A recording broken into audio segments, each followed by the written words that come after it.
Olá, meus irmãos e irmãs de Ideal Espírita, vocês amigos e amigas que nos acompanham aqui na página Estação da Luz Espírita, muitíssimo obrigado mesmo pela sua companhia.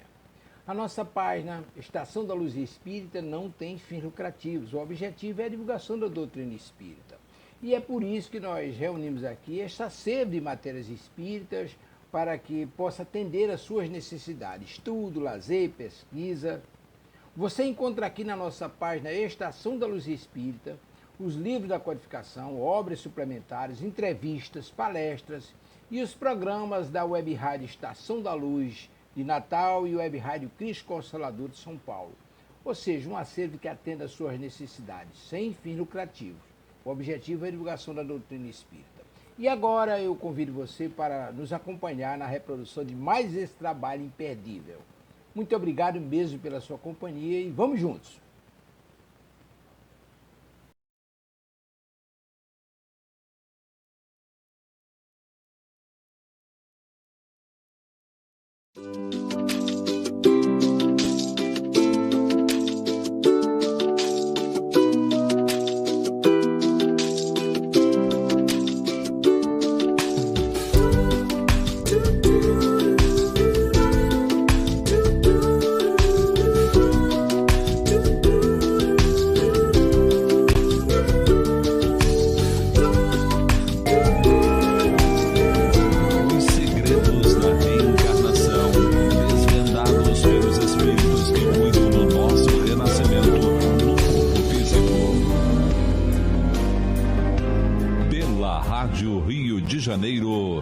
Missionários da Luz. Produção e apresentação Berenice Lima e Deusa Nogueira.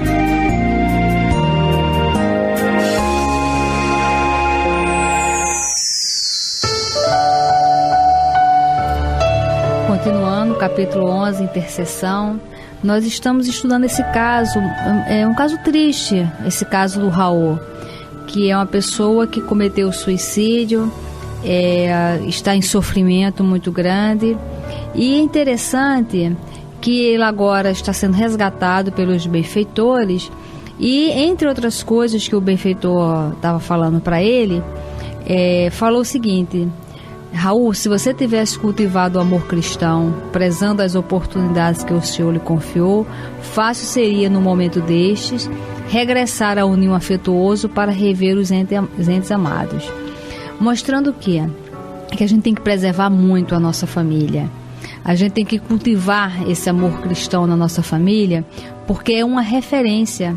Só que essa referência só vai existir se nós marcarmos a nossa presença nela. Quando a gente desdenha a família, porque aqui ele está assim, desprezando a família, por quê? Ele cometeu um suicídio e de uma forma que ele fez para dar a entender que não fosse suicídio, que fosse um assassinato, levando a suspeitas de outras pessoas, inclusive. Então isso confunde, é uma traição muito grande com a família. E às vezes nós não damos importância à nossa família, achamos a nossa família chata, achamos a nossa família pegajosa, às vezes achamos a nossa família inconveniente, que a gente está no lugar errado. Muitos falam, não, houve troca de ficha lá em cima, porque não é possível. Exato. E muitas vezes essa família nossa, ela vem para que a gente desperte. Tanto que a dona Ivone Pereira, o mentor dela, Charles, inclusive, lá no passado, na antiga Roma, por exemplo, eles foram marido e mulher e ela o traiu. Ela o tratou ele de uma forma equivocada. E isso está no livro Sublimação, no capítulo 5 e 6. Ou seja, ela achava ele uma pessoa muito parada. Exato. Ela via nele vários defeitos. E esses defeitos faziam com que ela procurasse coisas fora de casa, quando na verdade Charles era o grande amor da vida dela, que vem a ser o benfeitor dela, né? O guia espiritual dela. Nós não temos ideia quem são os nossos parceiros, quem estão na nossa casa, mas a nossa família, a gente tem que se esforçar para criar um laço cristão. E aí, o André Luiz, continuando, fala que imenso pavor a estampar-se-lhe no semblante, o interpelado revidou. Agora o Raul vai estar falando, né? É uma conscientização. Aí o Raul fala: estarei morto porventura? Não sinto o coração varado de dor? Não tenho as vestes ensanguentadas? Será isto morrer? Absurdo. Mas, muito sereno, o bondoso instrutor voltou a falar: não empunhou sua arma contra o próprio peito? Não localizou o coração para exterminar a própria vida? Ó, meu amigo, podem os homens enganar uns aos outros, mas nenhum de nós poderá iludir a justiça divina. É a questão da verdade, né? Com certeza, gente, está estampado em nós, espíritos, e essa verdade, ela se exterioriza através do nosso corpo perispiritual, né? Do nosso perispírito, sob a forma de vibração. Porque nós vibramos aquilo que nós pensamos, aquilo que nós sentimos, aquele fruto da nossa ação está na nossa psicosfera, ou como os orientais chamam, da nossa aura. Esse campo nosso magnético é formado por isso. Por isso é que ninguém pode iludir a justiça divina. Não é que tem alguém, ou um olho, né, olhando pra gente assim, né? Porque a nossa vibração nos qualifica em qualquer lugar e com quem estivermos, né? Exatamente. Você vê, o Raul fez essa morte dele uma coisa tão bem feita que ninguém sabia o que tinha acontecido. Mas só que ele sabe. E o fato dele saber é o fato da justiça divina agir. Basta ele saber. Mesmo que a gente faça alguma coisa mais escondido, sem testemunhas, mas nós somos as testemunhas de nós mesmos, e isso é o suficiente para despertar a justiça divina. E o André continua: revelando extrema vergonha, ao sentir-se a descoberto, o suicida prorrompeu em soluços, murmurando: ah, desventurado que sou, 1000 vezes infeliz. Olha que situação. Ele, por livre e espontânea vontade, sem ser inspirado pelos obsessores, ele tomou a decisão de cometer o suicídio. Aí agora está em sofrimento e está dizendo que é infeliz. Nós somos assim. Nós tomamos as nossas decisões, muitas vezes equivocado, e a gente sabe que é equivocado. Às vezes conhecemos uma pessoa, um parceiro, onde todo mundo comenta sobre aquilo. Olha, cuidado, fulano é assim, o fulano bebe, vê lá, você está se metendo em alguma fria. E a gente, não, deixa comigo. Né? Ele vai mudar quando vai aí se casa com fulano, aí realmente o fulano tem problemas com bebida, tem problemas com drogas, é uma confusão danada. Aí a pessoa fica: mas eu sou muito infeliz no meu casamento. Bom, mas isso você sabia antes de se envolver nessa situação. Porque geralmente a gente sabe onde a gente está se envolvendo. Muitas vezes não é conveniente a gente elaborar de uma forma assim organizada. Então a gente se ilude. Muitas vezes o fato de querer ter uma companhia, no fato de querer dizer que não é uma pessoa sozinha, que tem um companheiro, faz com que a gente pague um preço muito alto. E a gente tem que saber aonde a gente está se envolvendo, como é que a gente está ganhando dinheiro. Às vezes ganhar dinheiro é mais importante do que a forma que se ganha dinheiro. E aí começa a fazer coisas que vão comprometer a integridade da pessoa.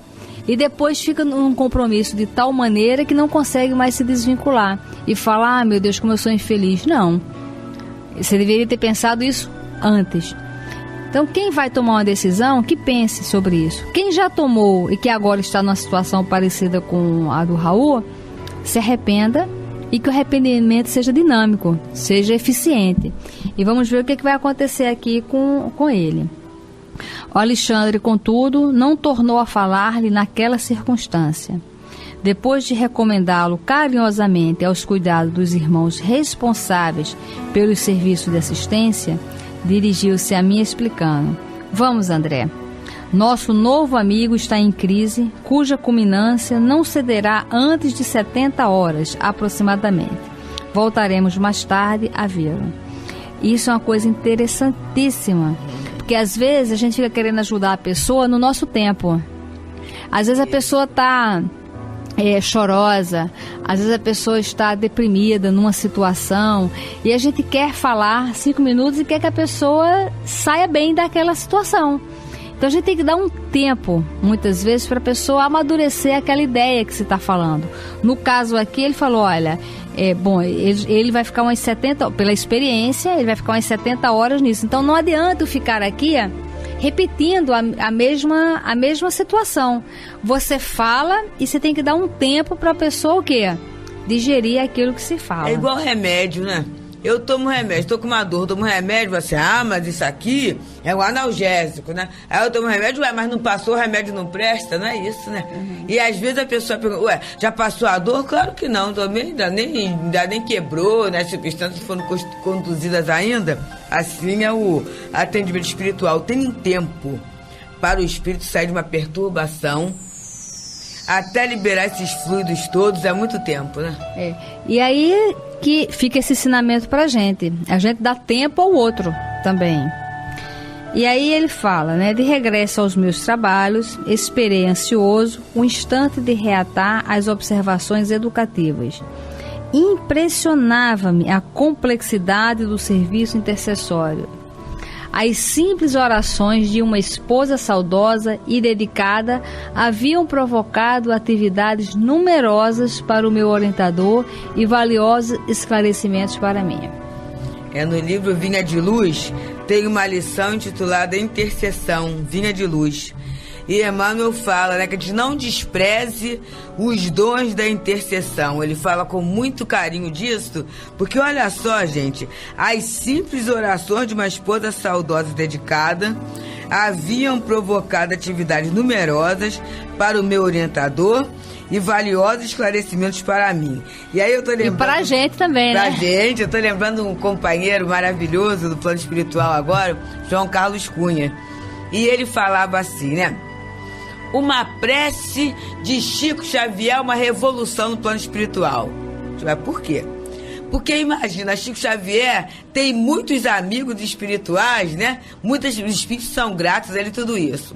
Quando ele pedir alguma coisa por alguém, é uma pessoa, não, deixa eu fazer agora, deixa eu, todo mundo vai querer ajudar.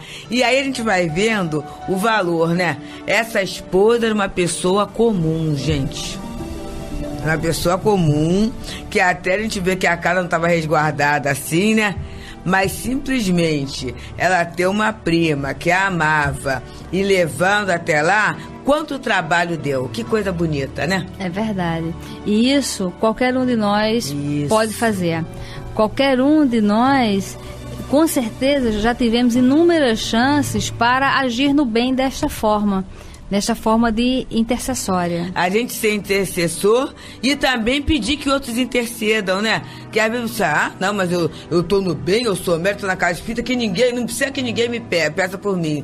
Quando, na verdade, às vezes o problema é de uma área que não é aquela área da casa espírita que a gente tá, do trabalho que a gente tá, né?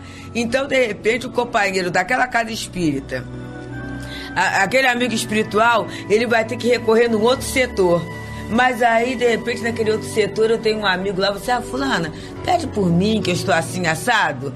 Aí, ali naquela casa, ligado àquele irmão, tem um amigo espiritual que é especialista naquele problema, né? E por amor a ela, vai interceder junto a gente, né? É muito bonito isso. Exatamente. E a gente tá vendo aí como o Raul está se beneficiando com essa intercessão, a esposa dele, e como é gratificante tudo isso. E às vezes tem algumas pessoas que falam assim, eu não vou nem pedir oração não, porque Deus sabe o que está acontecendo. E a gente tem que ver se isso é humildade ou é orgulho. Porque muitas vezes nós temos orgulho, nosso orgulho é tão grande de pedir ajuda ao outro. A gente tem vergonha de se sentir menor, Isso, que o outro faça uma prece, que o outro ore por a gente. Porque quando a gente pede, a gente também está dando a oportunidade do outro agir, se movimentar, exatamente. E o André continua. Como agiria Alexandre na fase final? Que revelações teria Raul para os nossos ouvidos de companheiros interessados no seu bem-estar? Conseguiria a esposa consolar-se nos círculos da viuvez? Abrigando interrogações numerosas, aguardei o momento azado. Decorridos 4 dias, o instrutor convidou-me a retornar ao assunto, o que me fez exultar de contentamento pela possibilidade de prosseguir aprendendo para minha própria evolução. Encontramos Raul cheio de dores, todavia mais calmo para sustentar a conversação esclarecedora. Queixava-se da ferida aberta, do coração descontrolado, dos sofrimentos agudos, do grande abatimento. Sabia, porém, que não se encontrava mais no círculo da carne, embora semelhante verdade lhe custasse angustioso pranto. E aí o Alexandre agora vai conversar com ele. Tranquilize-se. Sua situação é difícil, mas poderia ser muito pior. Há suicidas que permanecem agarrados aos despojos cadavéricos por tempo indeterminado, assistindo à decomposição orgânica e sentindo o ataque dos vermes vorazes. Aqui é interessante que o Alexandre está ensinando a ele ver algo positivo mesmo na dor. A olhar para trás, né? Porque a gente às vezes não olha para trás para ver que há criaturas numa situação muito pior que a nossa, que se estivesse na nossa, seriam felizes, né? Exatamente. Então isso é para nos dar um conforto. Isso. Então a gente tem que tirar uma coisa boa, uma coisa positiva na nossa dor. Porque sempre pode piorar. Com certeza.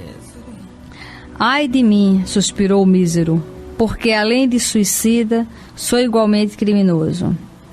E, demonstrando infinita confiança em nós, Raul contou a sua história triste, procurando justificar o ato extremo.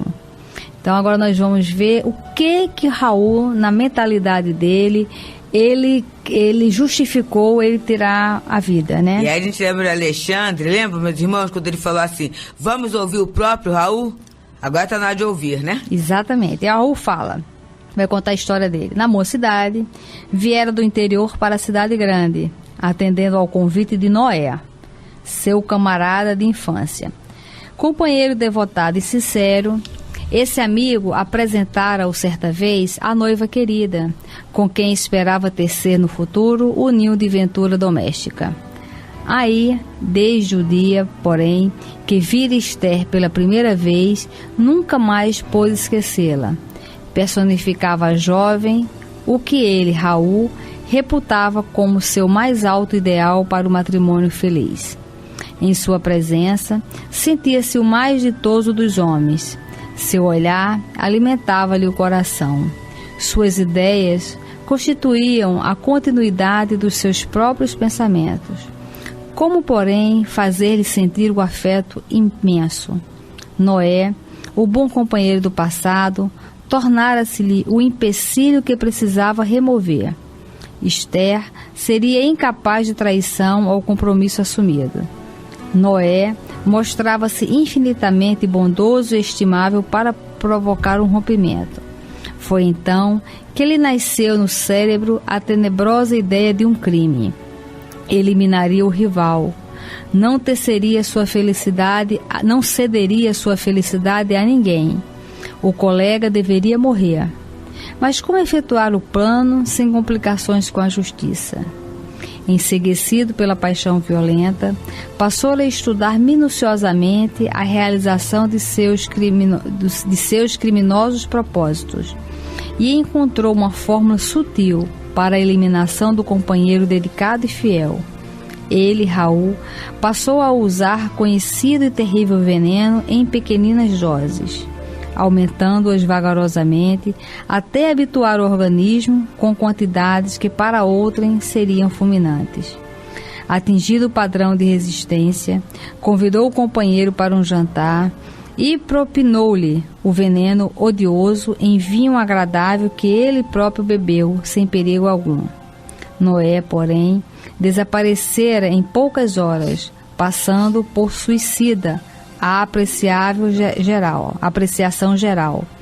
Guardou ele para sempre o segredo terrível e, depois de cortejar gentilmente a noiva chorosa, conseguiu impor-lhe simpatia, que culminou em casamento. Atingir a realização do que mais desejava, Esther pertencia-lhe na qualidade de mulher. Vieram os filhinhos enfeitar-lhe o viver, mas a sua consciência fora ferida sem remissão. Nas mais íntimas cenas do lar, via Noé, através da tela mental, exprobando-lhe o procedimento. Os beijos da esposa e as carícias dos filhos não conseguiam afastar a visão implacável. Ao invés de decrescerem, seus remorsos aumentavam sempre. No trabalho, na leitura, na mesa de refeições, na alcova conjugal, permanecia a vítima a contemplá-lo em silêncio.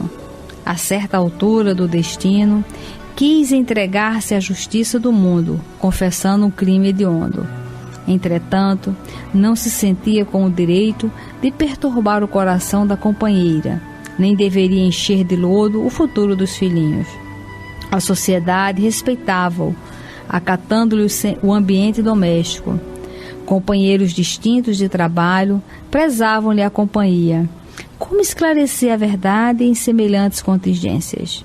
Não obstante, amar ternamente a esposa e os filhos, achava-se esgotado, ao fim de prolongada resistência espiritual. Receava a perturbação, o hospício, o aniquilamento, fugindo à confissão do crime que, cada dia, se tornava mais iminente. A essa altura, a ideia do suicídio tomou vulto em seu cérebro atormentado. Não resistiu por mais tempo. Esconderia o último ato do seu drama silencioso, como ocultar a tragédia primeira. Comprou um revólver e esperou. Certo dia, após o trabalho diário, absteve-se do caminho de volta ao lar e empunhou a arma contra o próprio coração, agindo cautelosamente para evitar as marcas digitais. Atingido o alvo, num supremo esforço, desfizera-se do revólver homicida e não teve a atenção voltada senão para o intraduzível padecimento do tórax estrangulado. Dificilmente, como se os seus olhos permanecessem anuviados, sentiu que algumas pessoas tentavam socorrê-lo e, em seguida, verdadeira multidão de criaturas que ele não pôde ver, arrebatava do local de dor. Desde então, um enfraquecimento geral tomara-o por completo. Sentia-se presa de um sono pesado e angustioso, cheio de pesadelos cruéis. E, por fim, somente recuperar a consciência de si mesmo, ali, naquele quarto modesto, depois de Alexandre restaurar-lhe as energias em prostração. E aí tem um ponto interessante que a gente pensa assim, não é? Será que a pessoa foi na hora ele tomando consciência de tudo isso? Pode ter sido e pode não ter sido. Porque o tempo da dor, esse tempo íntimo, esse tempo psíquico, né, é diferente do tempo cronológico. Ele só despertou naquele momento, então pode ter acontecido um processo de rememoração na hora que ele despertou. Na hora que ele despertou, ele foi recapitulando tudo e pegou aquilo, né?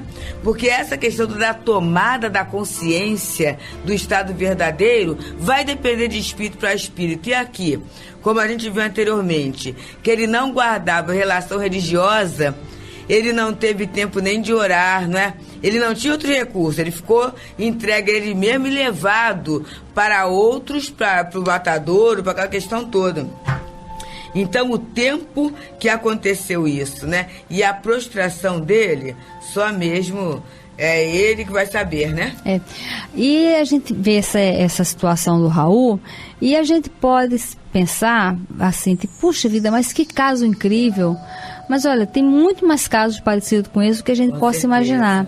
O desejo de pessoas, né? Quantos amigos que conhecem, vão conhecer os companheiros dos amigos e as companheiras, e há essa paixão, e quantos casais, quantas famílias se desmoronam por conta disso. Por quê? Por que acontece essas paixões assim tão violentas, no caso do Raul, a ponto dele matar o amigo Noé para ficar com a Esther? Quantos casais que se relacionam há muito tempo e que se traem um desejando a mulher do outro, e são amigos, tá? Todo mundo, às vezes são padrinhos e madrinhas dos respectivos filhos. Por que essa questão? Porque não consegue racionalizar, né, colocar assim racionalmente esse sentimento, e esse fogo da paixão fala tão mais alto. Quantas pessoas já mataram os seus parceiros para ficar com dinheiro, para ficar com as pessoas, para ficar com o marido, para ficar com a esposa? Então, nesses nossos desejos que saem do nosso controle, a gente tem que pedir muita ajuda. Porque, às vezes, a gente não sabe se isso pode acontecer com a gente. Isso. A gente não sabe, a gente está analisando aqui esse caso, e se a gente conhecer alguém que tem uma ligação com a gente do passado, que naquele momento que a gente conhece, ressurge ali todas as informações do passado, e que muitas vezes a gente não consegue controlar o corpo. Por que isso acontece? Porque geralmente estamos invigilantes, e como nós somos acostumados a nossa satisfação plena, a não abrir mão pelo outro, na hora que a gente sente o desejo, esse desejo tem que ser saciado, custe o que custar. E aí estou lembrando daquela questão do não, né? O que a gente falou anteriormente, se a gente não for educado para as contrariedades da vida, com certeza a gente vai começar a trabalhar esse suicídio moral, né? Então, que no dia de hoje a gente possa entender, né, que a vida, a lei, tem um caráter educativo para cada um de nós, né, que a gente possa aproveitar para fazer o melhor e crescer e ter essa vida em abundância que Jesus prometeu. Muita paz, meus irmãos. Muita paz.